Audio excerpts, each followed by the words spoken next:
Selamat berjumpa kembali murid-muridku sekalian. Kali ini kita akan membahas tentang vektor analitis. Ini adalah bagian dari penjumlahan vektor di materi vektor sebidang. Jadi hal yang akan kita bahas di sini nantinya adalah sekitar tentang bagaimana mengerjakan suatu soal secara analitis. Karena di penjumlahan vektor ada juga yang cara lain. Namun yang dibahas di sini hanyalah analitis. Kamu bisa membaca teorinya nanti dari buku paket. Kita langsung mulai ya.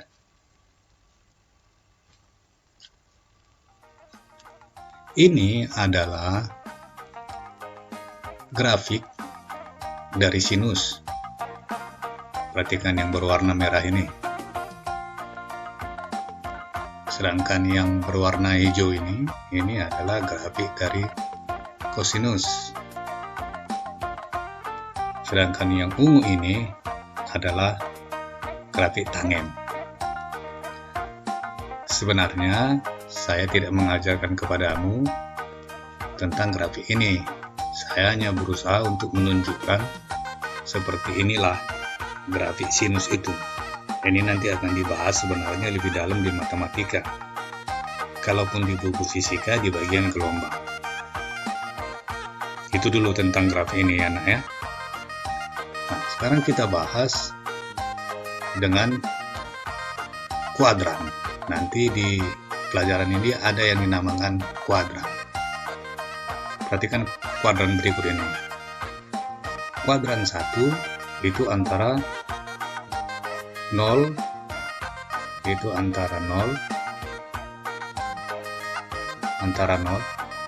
sampai 90. Ini namanya kuadran 1. Kuadran 2 dari 90 sampai 180. Dari gambar terlihat juga bahwa kuadran 3 dari 180 ke 270. Dan dari 270 sampai ke 360 itu disebut kuadran 4. Jadi ada 4 kuadran di dalam satu lingkaran yang 360 derajat. Di kuadran pertama, lihat grafiknya ini, di kuadran pertama,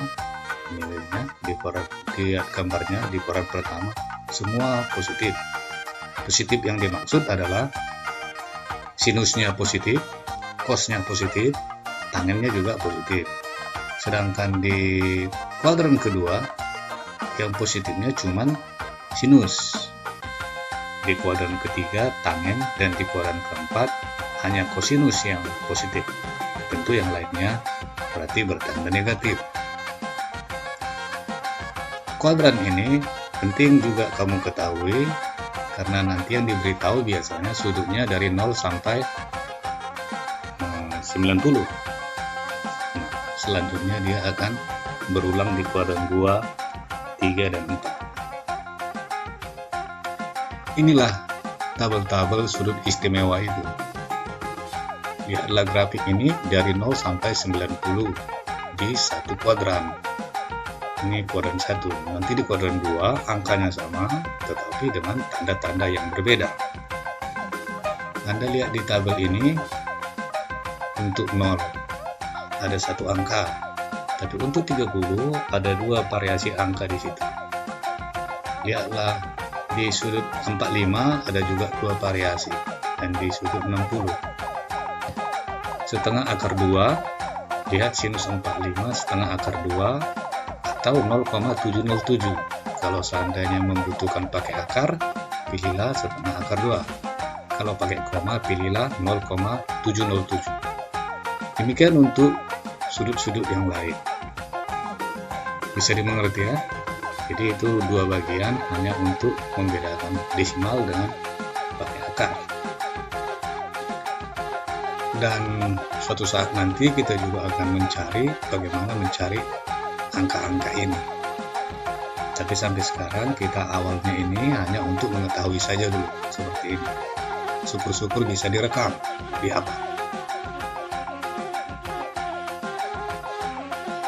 Penjumlahan vektor, kalau menurut gambar ini, perhatikan gambarnya.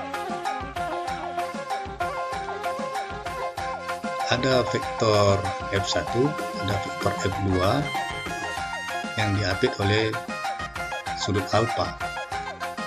Kemudian resultannya ini adalah perpaduannya F1 tambah F2. Nah, rumus yang dipakai untuk soal seperti ini disebut rumus kosinus. Perhatikan rumus kosinusnya ini.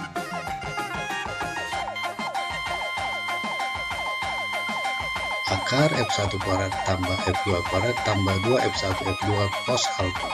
Dengan alfa adalah sudut yang diapit oleh kedua vektor F1 dan F2 yang setangkap.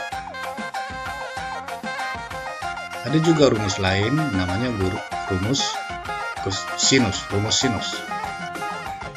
Itu kalau soalnya sebagai berikut. Jadi ada yang namanya F1 ini, kemudian ada juga F2 ini. Berarti sudutnya diberitahu seperti ini. Di sini yang kita pakai adalah rumus sinus. Bentuknya seperti ini. R per alfa sama dengan F1 per alfa 2 sama dengan F2 per alfa 1. Perhatikan F1 per alfa 2 dan F2 per alfa 1. Jadi ada persilangan sudut. Dengan catatan bahwa alfa hitam ini itu sama dengan alfa 1 ditambah alfa 2. Dari gambar memang terlihat seperti itu.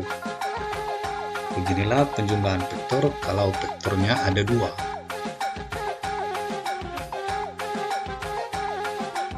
Kalau 3, vektornya tentu dengan cara yang lain.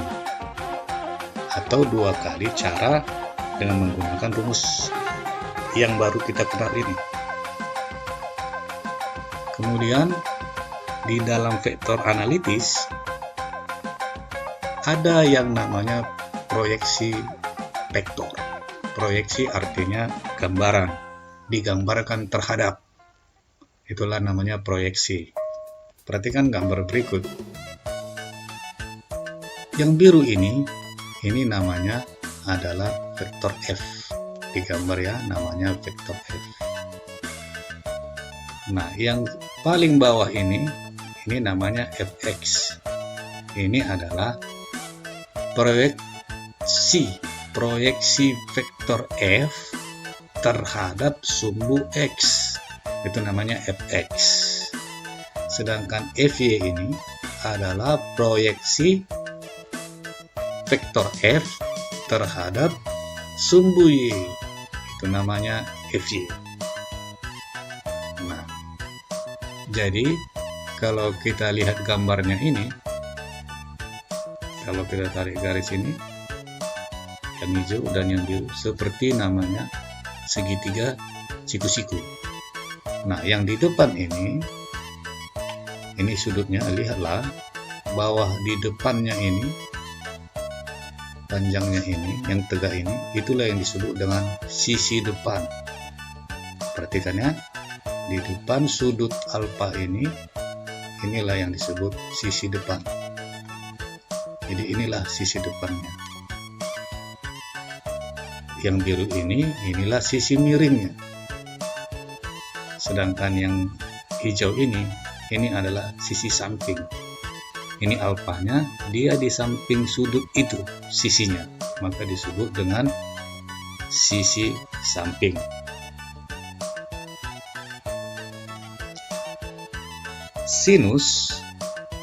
Sinus alfa didefinisikan sebagai panjang sisi depan per sisi miring.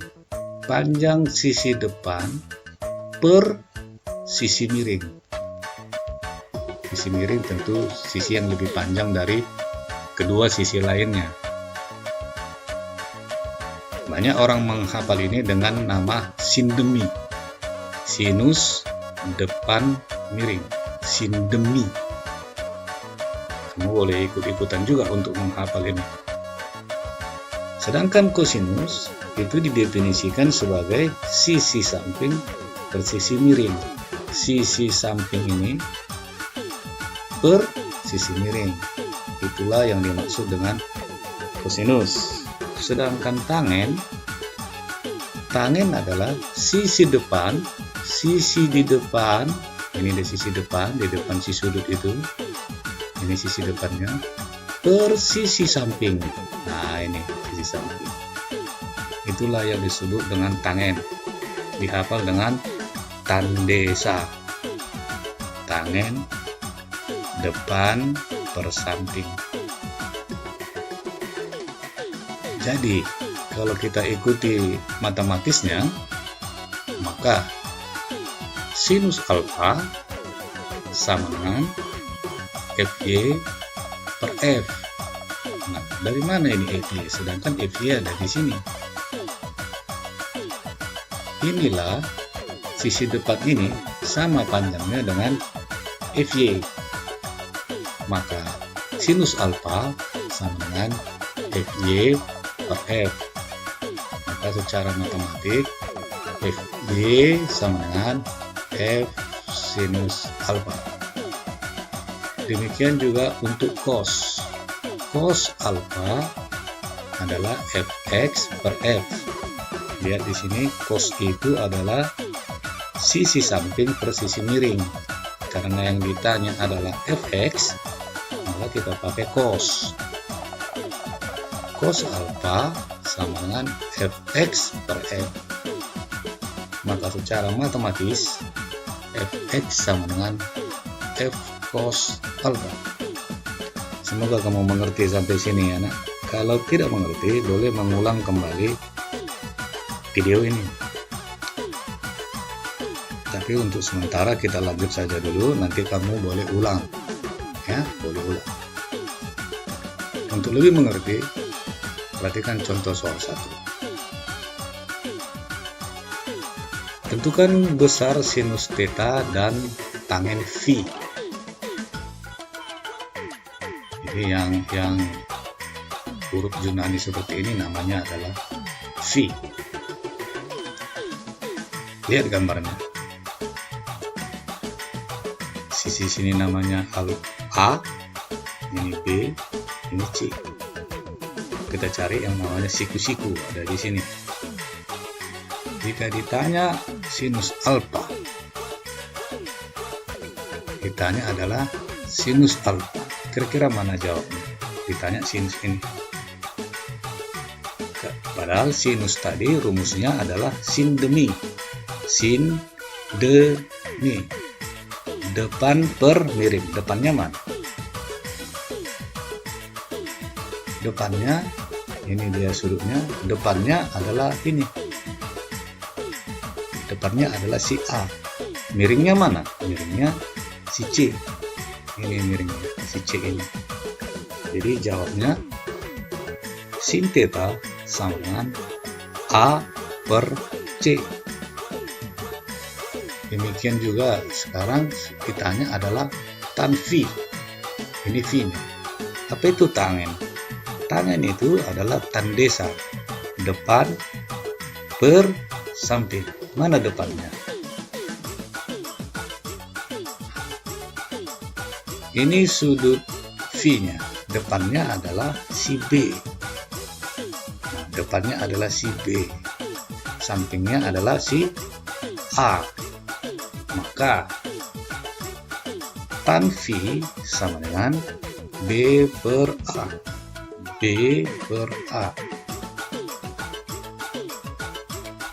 Ulanglah pelajaran ini sampai kau paham, karena ini adalah dasar dari mempelajari vektor sebidang ini untuk mencari nanti vektor analitisnya.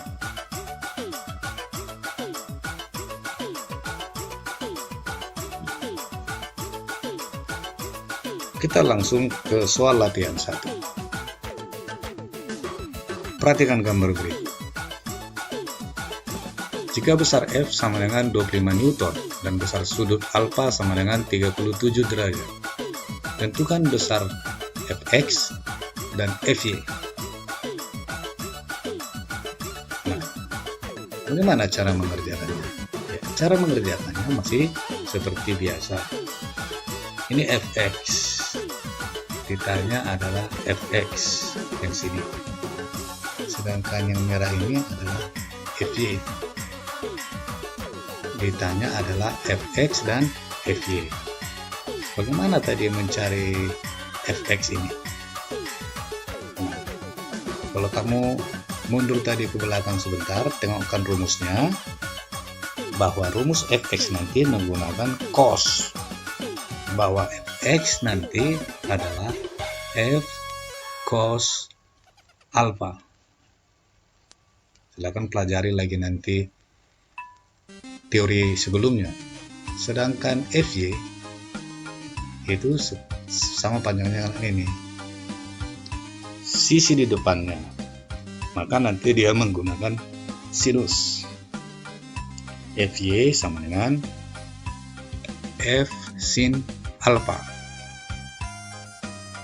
Kalau kamu masih belum mengerti tentang ini, silakan mundur sebentar untuk mencari proyeksi tadi. Jika perhitunganmu benar, nanti fx-nya sama dengan 20 Newton dan fy-nya sama dengan 15 Newton. Perhatikanlah bahwa alpha tadi berangka 37. Ini termasuk sudut istimewa. Lihat tabelnya. Nah, masukkan nanti ke rumusnya, maka hasilnya seperti berikut. Fx-nya 20 Newton dan fy-nya 15 Newton. Kita lanjut ya nak, ke soal latihan nomor 2. Ini ada 3 gaya. Ada gaya F1, ada F2, dan ada F3. Dengan alpha 1 lihat di gambar 30 derajat dan alpha 2 60 derajat.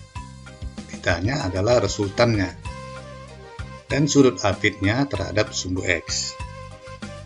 Tadi yang kita bahas masihlah tentang 1 atau 2 vektor. Lah ini sudah 3. Bagaimana caranya ini? Nah, sebenarnya sudah dibantu dengan grafik tambahannya ini. Perhatikanlah, untuk F1-nya sudah dibuatkan ada F1X dan ada F1Y. Sedangkan untuk F2 juga sudah dibuatkan F2X dan F2Y sampai ke atas. Dan yang bawah ini adalah F3. Nanti kamu pun nanti jadi bisa untuk membuat seperti ini. Bagaimana ya? Berapa jawabnya? Tentu masih membingungkan, bukan? Masih membingungkan. Tapi nanti kalau perhitunganmu nanti sudah mengerti, jawabnya adalah sebagai berikut. Resultannya 15,1186 Newton dan θ-nya, sudut apitnya kita sebut nanti namanya θ, 78,5935 derajat. Namun sekarang yang masih menjadi pertanyaan, bagaimana cara penyelesaiannya? Bagaimana cara penyelesaiannya?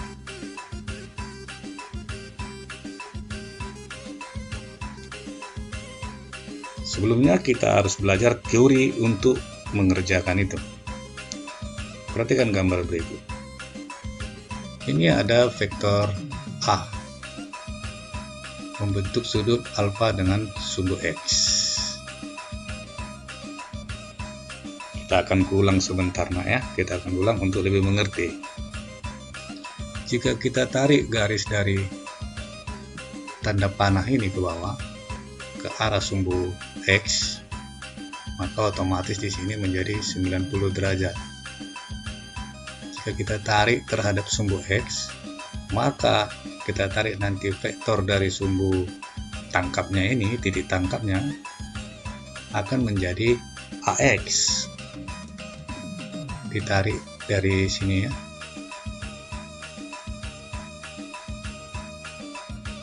Sini, ditarik tadi ke sini. Itulah yang disebut dengan AX. Bagaimana tadi mencari AX ini? Itu dengan menggunakan cos. Jadi kita sudah pelajarkan T AX sama dengan A cos alfa. Kemudian jika kita tarik dari sini ke kiri ke arah sumbu Y, tarik ke arah sumbu Y sini, ke arah sumbu Y sini, kemudian kita tarik lagi dari titik tangkapnya ini ke atas, maka inilah yang disebut dengan AY. Bagaimana mencari AY? Nah, untuk mencari AY ini nanti kan sama dengan sini. Kalau coba lihat gambarnya, bahwa AY di sini sepertinya sama dengan panjangnya di sini. Bisa kita tulis atau kita pindah namanya di sini AY, karena di sini AY. Begitu ya tadi ya. Nah, kalau sudah ini kan sisi di depannya. Nah, kalau sudah sisi di depannya, kita menggunakan rumus sinus. Nah, lihatlah bahwa sisi AX, AY, dan A membentuk segitiga siku-siku. Maka menurut Pythagoras, A kuadrat sama dengan AX kuadrat tambah AY kuadrat. Beginilah rumus Pythagoras, rumus yang berlaku untuk segitiga siku-siku. Nah, soal tadi adalah seperti berikut ini. Perhatikanlah bahwa ada aturan seperti ini. Ada aturan seperti ini. Semua arah panah ke atas, ke kanan atau ke atas itu diberi tanda positif. Dan semua yang ke kiri dan ke bawah disebut bertanda negatif. Jadi kita kembali ke gambar, lihatlah ini F1, di bawahnya adalah F1X. Ini F2, bawahnya adalah F2X. F1X-nya ke kanan dan F2X-nya ke kiri. Berarti nanti F1X-nya di positif, F2X-nya negatif. Demikian juga untuk Y. Ini ada F1 ke atas, ada F2 juga ke atas, dan ada F3 ke bawah. Jadi yang positif nanti F1Y, F2Y itu positif, F3Y dia negatif. Jika jumlah vektornya banyak, maka proyeksinya juga banyak. Maka sigma Fx, jumlah gaya-gaya terhadap sumbu X, namanya sigma Fx. F1X dikurang F2X. F1X ke kanan, F2X ke kiri. Lihat gambarnya ini, maka dia bertanda negatif karena F2-nya ke kiri. Kemudian untuk sumbu Y, perhatikan sigma Fy sama dengan tadi di sumbu Y ada 3, F1Y, F2Y, dan F3. Yang ke bawah adalah negatif sesuai aturan arah panah tadi. Maka F1Y tambah F2Y sama-sama positif, kemudian negatif F3 karena F3 arahnya ke bawah. Maka F atau resultannya itu sama dengan sigma Fx kuadrat tambah Fy kuadrat, seperti tadi di penjelasan awal bahwa A kuadrat itu sama dengan AX kuadrat tambah AY kuadrat. Ini dia rumusnya tadi sesuai dengan gambar segitiganya. Kemudian secara matematis kalau kita cari F-nya tentu akar dari sigma Fx kuadrat tambah sigma Fy kuadrat. Sampai sini sudah bisa ya? Begitulah cara mencari resultannya. Sedangkan untuk mencari sudutnya,